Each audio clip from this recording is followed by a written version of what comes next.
Now, from WYDC TV, this is Big Fox News at 10. Thanks for joining us for Big Fox News tonight. I'm Scott Beadle. New York is yet to hand out most of the federal funding for rent relief, leaving thousands of tenants and landlords in limbo. Matt Kleindienst joins us from Corning tonight to examine why the state has delayed releasing those funds. Good evening, Scott. New York's Emergency Rental Assistance Program is supposed to give a year's worth of back rent to those in need. However, the program is off to a rocky start. $2.4 billion.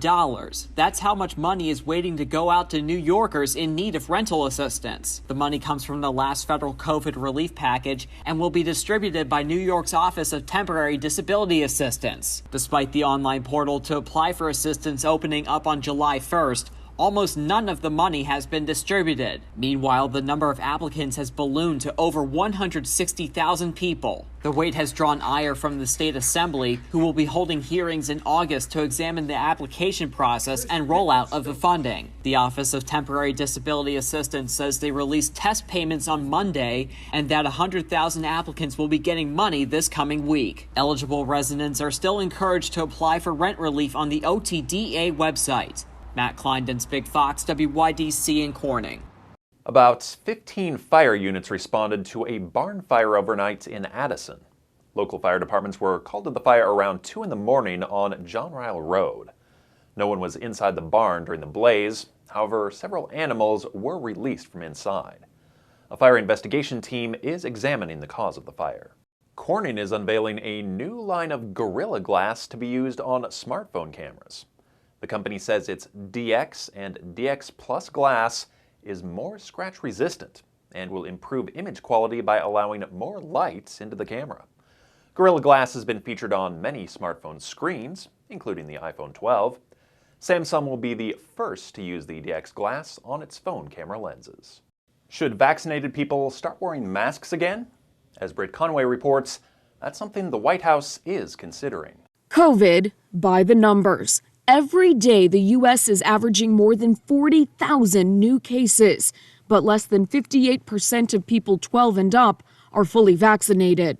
The White House says we're at a pivotal moment in the pandemic, and it's considering whether mask guidance should change. We follow the science. And right now, leaders in the scientific community are saying the same thing. Delta is dangerous. Vaccinations are crucial.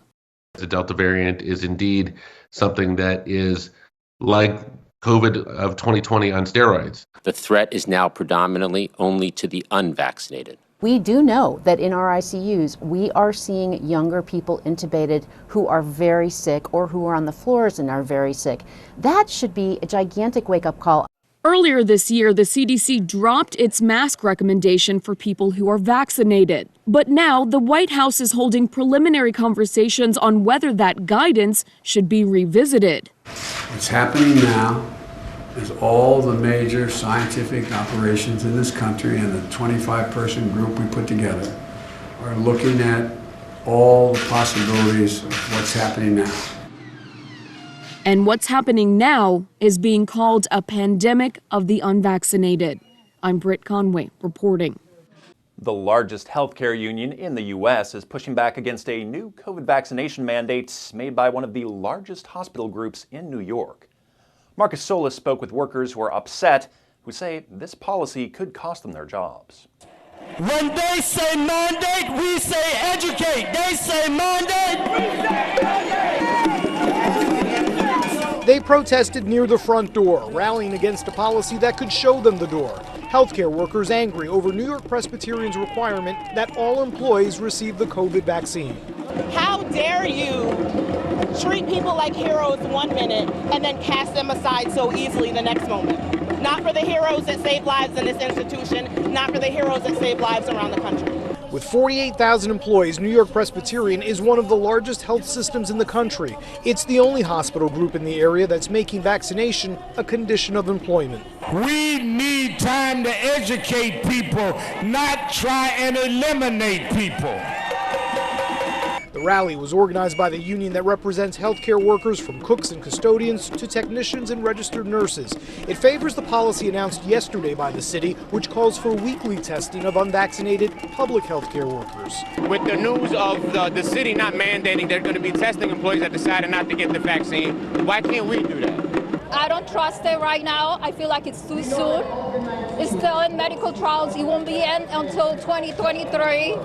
I think it's too soon. Juan Espinal has been a maintenance worker at New York Presbyterian for 14 years. How much longer remains a question. You willing to lose your job? If I have to, yes. If I have to, yes.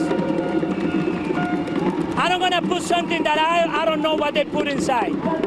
COVID vaccines are still not widely available in certain parts of the globe, and some people in countries with short supplies are taking things into their own hands.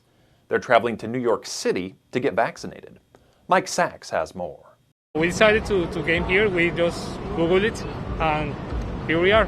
I got the shot. Diego Rano, a tourist from Colombia, headed right on over to Times Square's vaccination site after he heard about the city's drop-in program on the news. Fellow Colombian Andres Cerrillo traveled to Miami for his shot in May. So we just were waiting for it, and once we got chances, we did it. These are just a pair of examples of so-called vaccine tourists touching down across the United States, from as close as Latin America to as far as China, according to Travel and Leisure digital news editor Christine Baroni. Specifically out of Thailand, we've reported on that. I think that there's a specific travel agency that has been targeting tourism for that, mostly are on the wealthier side. To offset vaccine scarcity abroad, the Biden administration has pledged to send 500 million doses around the world, this week committing to 3 million Moderna shots to both Guatemala and Argentina. Still, Mayor Bill de Blasio at his daily briefing said the city's open-door vaccination policy he announced in May remains aimed at domestic, not international tourists. For people visiting from other countries, there are legal issues and protocols that are different if they're citizens of other countries. And we, of course, will follow, any of those legal protocols. The federal government requires foreign nationals from most countries to take a COVID test 3 days prior to traveling to the United States and show their negative result to the airline before boarding the plane. But once here in the city, all a visitor must do is show proof of age to get a shot at the city-run sites, which, along with private chains like CVS and Walgreens, don't require proof of citizenship. But how many vaccine tourists have come to New York City from abroad? Health Commissioner Dr. Dave Choksi couldn't say. We do track on our health department website the numbers of people who are vaccinated, who are New York City residents, and those who are non-New York City, but we don't, further distinguish. An out-of-control car hits 2 people before slamming into a building in New York. It happened this morning in Yonkers in Westchester County. Police say the driver hit a parked car, then struck a mother and child before crashing into the front of a barber shop. That car hit the front of the store so hard, it ended up completely inside. Luckily, no one was there at the time. According to police, the mother and child did suffer significant injuries. They're currently receiving treatment at a nearby hospital. No word on the driver's condition or what led to the crash. After 29 days of searching for victims of the Surfside building collapse, first responders of Florida Task Force 1 and 2 headed back to their stations today. Before leaving, the responders stopped by the memorial wall to pay their respects to the lives lost in the collapse. Part of the Champlain Towers South came down in the early morning hours of June 24th. Officials are still trying to determine what caused the building to collapse. U.S. and Iraqi leaders are expected to announce a shift in the U.S. military mission in Iraq. A U.S. official says the change will not involve a withdrawal of U.S. forces. The plan is reportedly for the U.S. military to fully shift to an advisory role by the end of the year. The announcement is expected to follow a meeting between President Joe Biden and Iraq's Prime Minister at the White House next week. On Thursday, Pentagon spokesman John Kirby said U.S. troops are in Iraq at the invitation of the Iraqi government, and the mission was never intended to be permanent. The U.S. currently has about 2,500 troops in Iraq. Countries from around the globe come together in Tokyo for an Olympic Games like no other. Amy Kellogg has more. We're looking forward to competing on the world's biggest stage. After a year of waiting, the 2020 Olympic Games getting underway in Tokyo Friday, the opening ceremony unfolding in a nearly empty stadium, a stark reminder of the challenges and continued risk COVID-19 presents at this year's games. Tokyo continues to be under a state of emergency due to rising COVID-19 cases, and spectators are not allowed for the majority of events in an effort to curb the spread of the virus. Going into the games, just about 20% of the Japanese population is vaccinated. Meanwhile, U.S. Olympic officials say they are pleased with the number of their athletes who have received the shot. 83% is actually a substantial number. We were quite happy with that. And while Olympic Games usually bring a sense of pride to the host nation, shouts from protesters could be heard outside the opening ceremony. Groups continuing their opposition to the Games, saying they are too great a risk due to the coronavirus. But still, some in the country are feeling the excitement. I'm still excited. I'm trying to be very hopeful, even though we can't go to any of the events. Meanwhile, Japanese media reporting that competitors in the Olympic Village are not being tested for COVID as often as scheduled due to a shortage of testing kits. And during today's opening ceremony, the organizers held a moment of silence to honor those lives lost to COVID around the globe. In Milan, Italy, Amy Kellogg, Fox News. Still ahead tonight, some healthcare professionals on the front line say patients are regretting their decisions not to get vaccinated and even begging for the shots just before being intubated. They come into the system and they early on, they say, can I get vaccinated? And at that point, you can't. If you already have symptoms, you're unable to get them. Their emotional plea to unvaccinated Americans coming up. Here's your local stock market update from Big Fox.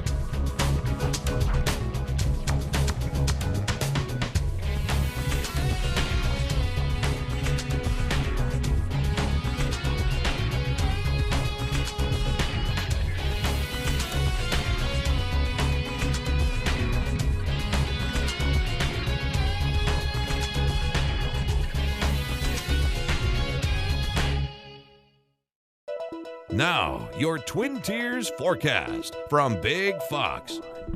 Good evening, everyone. Welcome back. This weather forecast is being brought to you by William Mattar. Well, it is and has been a really pleasant day. This late July has not let us down. It's been very comfortable. Our humidity is a lot lower, and actually our temperatures are a little bit below normal for this time of the year, as we only got up to 79 degrees today in Elmira. Down toward Williamsport, 81 degrees, and over toward Mansfield, 78 for your high today. Clear skies for tonight, breezy northwest wind, that's about all. So it's really going to be very comfortable out there. Low temperatures will remain in the mid 50s, upper 50s, a little bit further south you travel, and low 50s the further north you travel. So the first part of our weekend is going to be amazing. Right on through the first part. High pressure controlling our weather. It is going to be very pleasant. Again, the humidity is lower and it's going to be comfortable out there. So get outside and enjoy the first half of your weekend. You know something's coming, right? The second half of the weekend, not so much. We've got storms that will begin to develop. Let's take a look at our future radar and show you what's going on. So we're good to go for the first part of Sunday morning. We do begin to see some clouds developing, and then an approaching system from the west moves in. We'll see showers beginning to develop to the west of us, and those showers will track across our forecast area as we go into the afternoon. So you'll begin to pick up some showers, and there could be a few embedded thunderstorms. By Sunday night around 7 o'clock, you can see a pretty intense thunderstorm cell that is just to the north of us. And when you get underneath some of these cells, they do produce a lot of very heavy rainfall. So again, first half of the weekend looks spectacular. The second half, that's when we bring in the showers and storms. A little fog could develop for the first part of your Saturday morning. Aside from that, we're all the way up to 83 degrees. So the temperatures are beginning to warm up too. So we're bringing the moisture back as well as warming those temperatures up. Showers and some thunderstorms developing for Sunday, 84. We'll see a mixture of sun and clouds for Monday. As we head toward the rest of your work week, We'll see a good mixture of sunshine and clouds on Tuesday as well. I think the big story is it's very comfortable and dry now, but the second half of the weekend we're going to reintroduce the humidity, which will bring in a chance for a shower or storm, and then those temperatures will begin to warm back up a little bit closer to normal for this time of the year. All right, more news on the way. The Delta variant is fueling a surge of COVID-19 cases around the country, mostly involving people who are unvaccinated. And now we're hearing from two healthcare professionals on the front lines who say patients are begging to receive a vaccine just before being intubated. Mary Maloney has their emotional plea in tonight's Health Minute. An emotional call to action from two healthcare workers who say their unvaccinated patients are regretting not getting the COVID-19 shot. They come into the system and they early on, they say, can I get vaccinated? And at that point, you can't. If you already have symptoms, you're unable to get them. Alex Zarkowski, an intensive care clinical nurse manager at Miami's Jackson Health System, says she's dealing with a very young population of COVID patients. They're dying in the early mid-20s, 30s, 40s, and 50s. COVID-19 infections and hospitalizations are both rising across the entire U.S. Data from the CDC shows the U.S. is averaging more than 40,000 new COVID-19 cases each day. In another moving testimony, Dr. Brittany Kobia wrote this Facebook post about young people arriving at her Alabama hospital, seriously ill with COVID-19. One of the last things they do before they're intubated is beg me for the vaccine. I hold their hand and tell them that I'm sorry, but it's too late. Dr. Kobia also writing that when patients don't make it, she tells family members to honor their loved one by getting vaccinated and encouraging others to do it too. It's the same message coming from others on the front lines. Get the shot. We really want to make sure that everybody understands that we really need your help to help you. For today's Health Minute, I'm Mary Maloney. After a life of love and faith together, a man and wife, both in their 90s, passed away on the same day at a nursing home in Iowa. Wanda Wold was 96 and Jim 94. One of their 3 children reminisced about their 73 years of marriage to Marcus McIntosh.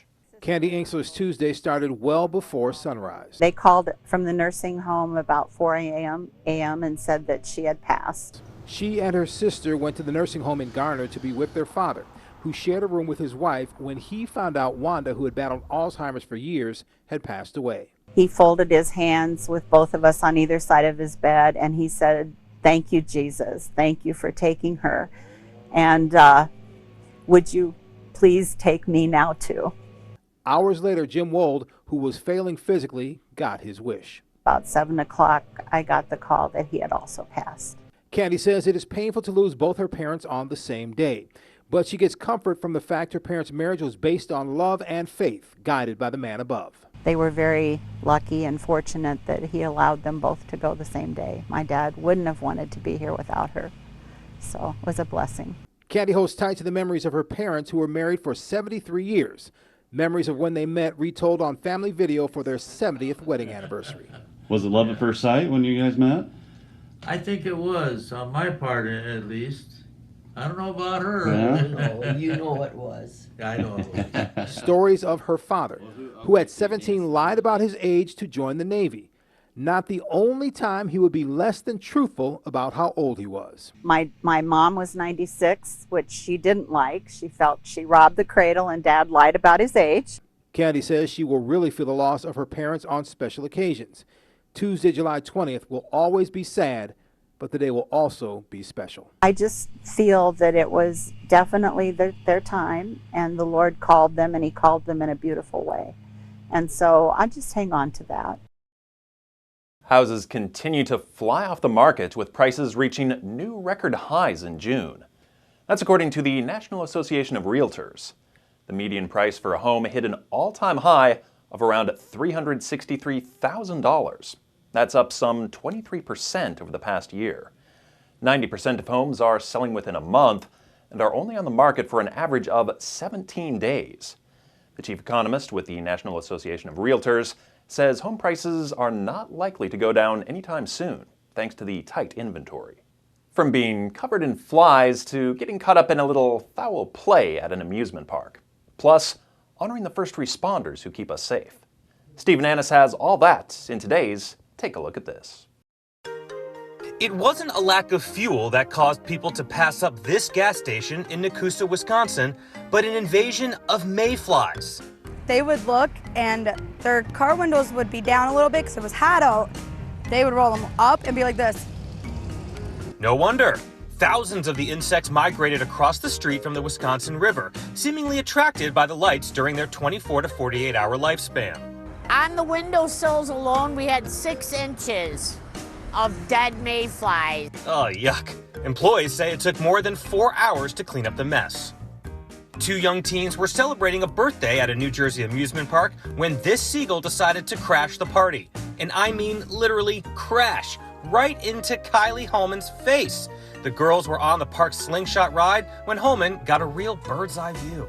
When they tilted us back before we got flung up in the air, I didn't see it. But as soon as we started going up, I saw it. Neither Kylie nor her new feathered friend were injured in the incident. Her one big takeaway? I'm just happy it didn't poop on me. Wise words, Kylie. And finally, let's remember to give thanks to our local firefighter heroes this summer as they put themselves in harm's way to battle intense wildfires across the country. Like this group from the UC Davis Fire Department who had to drive through the flames to the Tamarack Fire to help protect a housing development in South Lake Tahoe, Nevada. For Take a Look at This, I'm Steve Nannis. To movie and music news now, here's David Daniel with the Hollywood Minute. The idea came from a primal fear of mine. Jordan Peele has more scares in store. The Get Out and Us filmmaker has revealed the poster for his next horror thriller, Nope, showing an ominous cloud over a small town. Oscar winner Daniel Kaluuya, who starred in Get Out, reteams with Peele for Nope, which is due in theaters July 22, 2022. We were on tour. Eric Clapton says he won't perform at venues requiring audience members to be vaccinated against COVID-19. The music legend released a statement on the social media accounts of a COVID skeptic in response to British Prime Minister Boris Johnson's announcement that music venues and nightclubs would have to require proof of vaccination beginning in September. The Emperor asks us to bring peace to Arrakis. House Atreides accepts.